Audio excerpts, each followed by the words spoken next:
Hello, I am Edith Wharton, resurrected, shall we say, for this fascinating discussion. I trust the future agrees with my assessment of the past.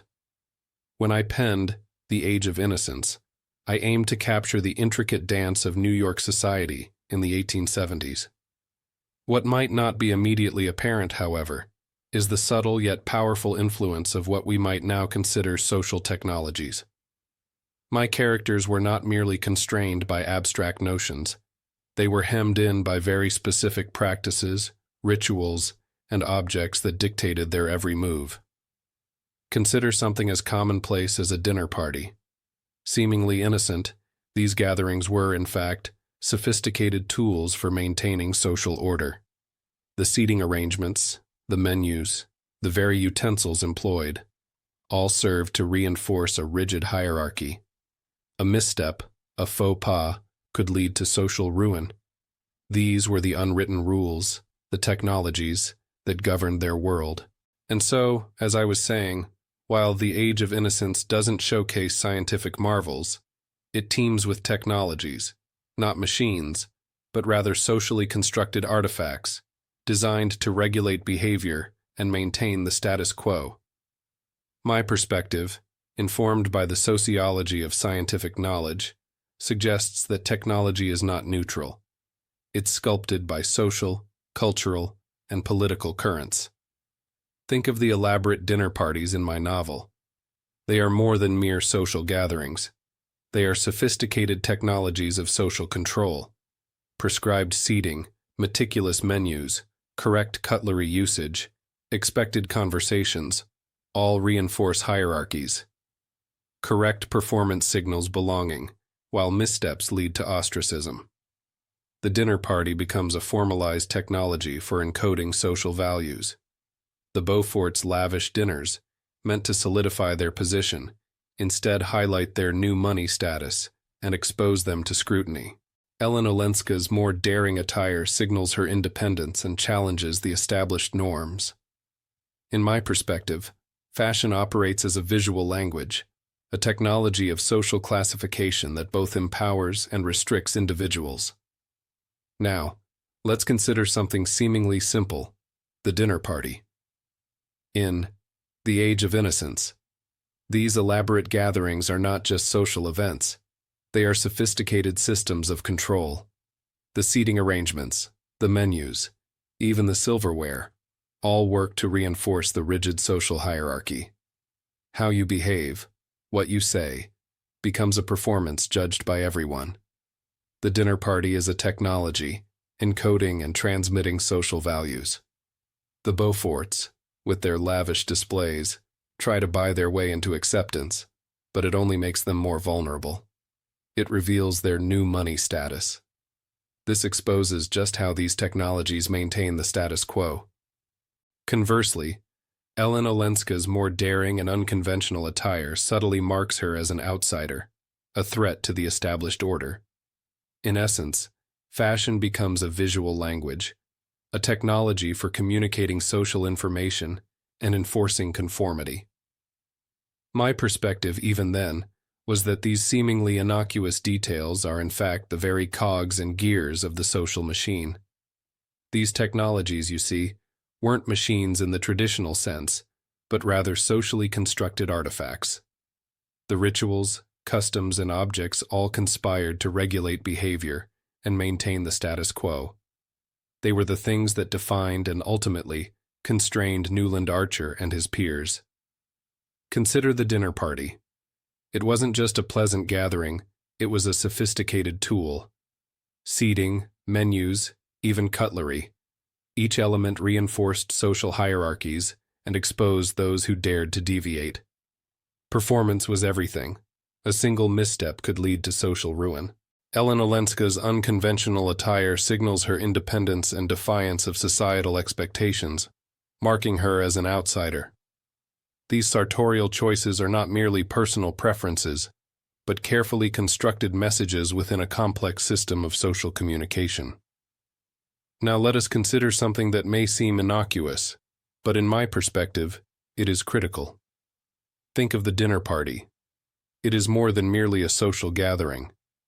The elaborate rituals, the seating arrangements, the menus, and the expected conversation function as mechanisms to reinforce hierarchy. The correct performance signals belonging, while any misstep results in ostracism. Therefore, the dinner party becomes a technology for encoding social values. The Beaufort's lavish dinners, while intending to solidify their position, highlight their new money status, making them vulnerable to social scrutiny. This is what I sought to show. And so, let's consider these technologies not as machines, but as socially constructed artifacts. In the Age of Innocence, these are the rituals, customs, and objects that define and constrain my characters. Take the dinner party, for instance. It's not merely a social gathering, but a sophisticated tool for controlling society. Prescribed seating, meticulous menus, correct cutlery usage, these reinforce hierarchies. To perform these rituals correctly signals belonging, while missteps lead to ostracism. The dinner party, therefore, becomes a formalized means of encoding and transmitting social values. The Beaufort's lavish dinners, while intended to solidify their position, ultimately highlight their new money status and make them vulnerable. And these technologies, as I term them, are not limited to grand gestures. Consider, for instance, the dinner party, a seemingly innocuous social gathering. In my perspective, it's far more than mere entertainment. It's a complex mechanism for maintaining social order. The meticulously planned seating, the correct silverware, the appropriate conversation, all serve to reinforce the established hierarchies. These rituals, you see, act as a code, instantly signaling who belongs and who does not. A misstep, a social faux pas, and one risks immediate ostracism. The Beauforts, with their extravagant displays, are a prime example. Their lavish dinners, meant to solidify their position, only expose their new money status, rendering them vulnerable to scrutiny. These gatherings, then, are not just meals. They're tools, carefully constructed to transmit and enforce social values. Ellen Olenska's bolder fashion choices signify her independence and her rejection of these societal expectations. In my view, fashion is a language, a technology used to broadcast one's position within the intricate social network. Consider even more subtle, yet pervasive technologies. Gossip, for example. The relentless scrutiny and judgment of others is not mere idle chatter. It is a tool for enforcing conformity and punishing deviation. Reputations are meticulously constructed and easily dismantled through carefully orchestrated whispers. This constant surveillance shapes behavior, as characters are acutely aware that their actions are always subject to evaluation and potential condemnation. The seemingly innocuous act of spreading rumors becomes a powerful mechanism for maintaining the rigid social order, a theme I explored in detail to illustrate how easily lives could be constrained. And so, let's consider the seemingly innocuous technologies within the Age of Innocence. When I say technology, I don't merely mean machines. I'm speaking of socially constructed artifacts, those rituals, customs, and even objects that regulate behavior and maintain the status quo. Take, for instance, the dinner party. These elaborate affairs are not merely social gatherings, but sophisticated technologies of control. The prescribed seating arrangements, the meticulous menus, the correct cutlery, all function as mechanisms to reinforce social hierarchies. The correct performance signals belonging, while any misstep results in ostracism. The dinner party, therefore, becomes a formalized technology for encoding social values. Notice how the Beaufort's lavish dinners, while intended to solidify their position, ultimately highlight their new money status and make them vulnerable. It's this kind of subtle detail that reveals the power structures at play. The real technologies in the Age of Innocence are not steam engines or telegraphs. I am far more interested in things like the dinner party. These aren't simply social events. They are carefully constructed mechanisms of control. Think of it this way. The seating arrangement, the food, the silverware, all reinforce hierarchies. Doing it right means you belong. A misstep? Ostracism. People shape technology, according to one idea, and so the dinner party becomes a way of transmitting social values. The Beaufort's extravagant meals, for example, were intended to elevate their status, but actually expose their new money origins, making them vulnerable. Another example, fashion. Dresses, jewelry, they aren't just pretty. They are technologies of identity. Ellen Olenska's more daring and unconventional attire marks her as an outsider, a threat to the established order. Fashion, therefore, functions as a visual language, a technology for encoding and enforcing social boundaries. These technologies, while seemingly innocuous, exert a profound influence on the characters' choices and ultimately shape their destinies. In The Age of Innocence, I sought to expose how these hidden mechanisms of social control operate, trapping individuals within a gilded cage of expectation and conformity.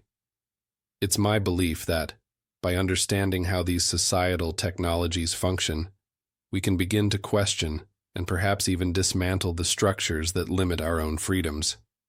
My aim was to highlight the intricate, often invisible ways society molds us, and it is through this lens, this understanding that technology is not simply cogs and wheels, but rather anything constructed by society to serve a purpose, that we can truly understand the forces at play within the world I created in the Age of Innocence. Consider, for example, the seemingly innocuous dinner party. It is, in my perspective, a powerful technology. The meticulous seating arrangements, the precisely crafted menus, the rigid etiquette, all serve to reinforce social hierarchies. Each element acts as a mechanism, a code, to either confirm belonging or expose deviation. The correct execution of these rituals signals legitimacy, while any misstep risks social exile. The dinner party, then, becomes a highly formalized system for encoding and transmitting social values, shaping behavior, and limiting choices. In my writing, you'll notice it's a recurring theme. Look at this diagram. It maps every life choice available to Newland Archer. Career path, social circle, opportunity. It looks like freedom, does it not? But follow the lines carefully.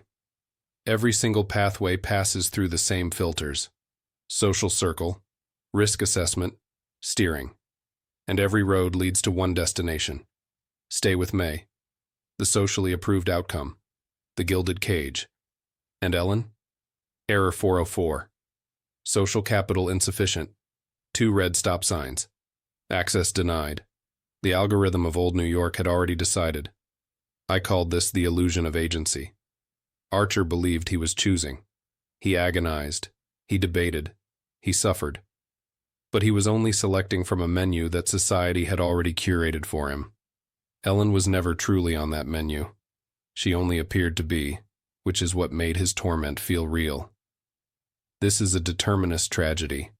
The outcome was hard-coded in the initial conditions. From the moment Archer was born into that world, the ending was already written. His deepest regret, sitting on that Paris bench as an old man, was not losing Ellen. It was realizing that his entire sense of freedom had been a performance. He made a choice, yes, but a choice within a devastatingly small set of options. Your algorithms do precisely the same thing, faster, and with far greater precision. Do not wait decades to decode your own regret. Ellen Olenska's more daring and unconventional attire marks her as an outsider, a threat to the established order. Fashion, therefore, acts as a visual language, a technology that both reflects and reinforces social boundaries. These seemingly innocuous details of daily life, when viewed through the lens of how society creates knowledge, are revealed as powerful tools for maintaining the status quo. It's not about gears and steam engines, but about the intricate web of customs and objects that govern behavior. In my perspective, the dinner party becomes a stage, fashion a costume, and conversation a script, all meticulously designed to ensure that everyone plays their assigned role. As I wrote The Age of Innocence, I was keenly aware of these unspoken rules, these invisible technologies that shaped the lives of my characters. Ellen Olenska's more daring attire signals her independence and her rejection of these very same constraints. Fashion in my novel, you see, operates as a codified language, a technology designed to categorize and control. It dictates who belongs and who does not. The cut of a gown, the presence or absence of certain jewels. These are all loaded with social meaning. They are not merely decorative. They are instruments of inclusion and exclusion, designed to maintain the delicate balance of power within that enclosed society.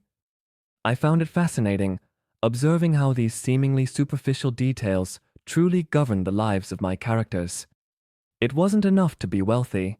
One had to perform wealth correctly according to the unspoken rules, using all the technologies at one's disposal. And these technologies, as I saw them when I wrote The Age of Innocence, are not merely background details. They are active participants in shaping the characters' lives. Consider, for instance, the seemingly simple act of a dinner party. It isn't just a meal. It is a highly structured performance with its own rules and expectations. The seating arrangements, the menu, the silverware, all of these elements dictate behavior and reinforce the social hierarchy. The correct execution of these rituals signals belonging, while any misstep can lead to exclusion. So, you see, fashion is not merely adornment. A woman's dress communicates her social standing and adherence to unspoken codes. May Welland's preference for white, for example, embodies innocence and purity. It reinforces her role as the ideal wife, whether she chooses that role or not. And so, in my analysis, we see that the very fabric of New York society was woven with these invisible yet powerful constraints. It wasn't just about grand pronouncements or legal statutes. It was about the subtle, pervasive influence of social technologies. Consider something as seemingly innocuous as the dinner party. In The Age of Innocence, these elaborate affairs aren't simply opportunities for polite conversation and fine dining. They are meticulously orchestrated displays of social power, where every detail, from the seating arrangements to the correct use of cutlery, serves to reinforce the established hierarchy. These rituals were technologies, in that they were tools used to maintain and transmit the values of the elite. To deviate was to risk social exile. My perspective is that these parties, meant to solidify a family's standing, could also expose vulnerabilities, revealing, for example, a family's new money origins. Fashion, then, within the world I crafted in The Age of Innocence, serves a similar purpose. It isn't merely about aesthetics. It is a powerful language. The cut of a dress, the gleam of a jewel. These communicate volumes about a character's position, their history, and their adherence to the rigid social codes that govern their lives. May Welland's celebrated preference for white, for example, is not just a personal choice. It is a deliberate symbol, meticulously crafted and understood, of her innocence, her purity, qualities that are, in this society, her greatest assets. These fabrics and designs reinforce her assigned role as the ideal, demure wife, a role I sought to explore with both admiration and, I confess, a degree of critical observation. So, within my novel, even something as seemingly benign as fashion acts as a tool. Dresses, jewelry, they aren't just pretty things. They are powerful technologies of identity, sending signals about who a person is within this intricate society. Consider May Welland and her famous white dresses. That wasn't simply a matter of taste. The white symbolized her supposed innocence, her purity, reinforcing her expected role as the perfect, demure wife. It was a visual declaration of her adherence to the rigid codes of conduct. This is a critical element of this analysis. My characters are subtly, and not so subtly, constrained by societal performance. This is a central concept of my writing. Society is the puppeteer, and many of my characters are marionettes. And it is here, with objects seemingly as innocuous as a well-chosen gown, that we truly grasp the architecture of expectation. My characters are building their lives, constructing identities as carefully as any engineer might plan a bridge. Consider the very clothing, the jewels, the fabrics. These are not merely aesthetic choices. They are technologies of self-presentation. They telegraph status, virtue, and adherence to the rigid code of the New York 400. May Welland, perpetually in white, embodies innocence, a blank canvas upon which society projects its ideals of womanhood. Ellen Olenska, on the other hand, with her bolder choices in dress, challenges those ideals, becoming a symbol of dangerous independence. It is through these material signs that I explored the constraints of a society that valued appearance above all else.